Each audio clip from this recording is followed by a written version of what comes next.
ایک اور سوال کرتا جی ہاں. ہوں. اسلام میں ریپس کی کیا سزا ہے؟ اسلام میں لفظ ریپ کے مضمون کے تابع کوئی معین سزا نہیں. زانی کی سزا ہے، مگر ریپس کے لیے ایک اور آیت ہے جس سے استنباط ہو سکتا ہے، جس میں سخت ترین سزائیں ہیں. اس کا قتل بھی ہے، اس کو ڈسمیمبر کرنا بھی ہے، اس کو ملک سے نکال دینا بھی ہے، کیونکہ وہ عموماً بغاوت کرنے والے لوگ ہیں جو فساد کو آخر تک پہنچا دینے والے لوگ ہیں.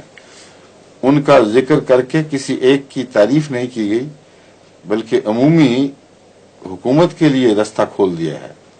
وقت کی حکومت کو اختیار دیا ہے کہ جو اس قسم کے بدباطن اور خبیث لوگ ہوں، جو اپنے جرم میں حد سے بڑھ چکے ہوں، ان کو ویسی ہی سزا دینی چاہیے تاکہ لوگوں کے لیے ڈیٹرنٹ بنے.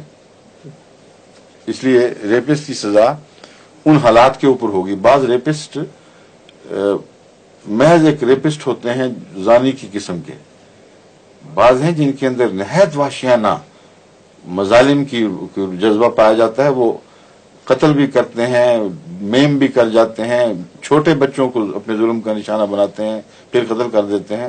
قتل نہ بھی کریں تو عملاً قتل کی طرح ہی چھوڑ جاتے ہیں.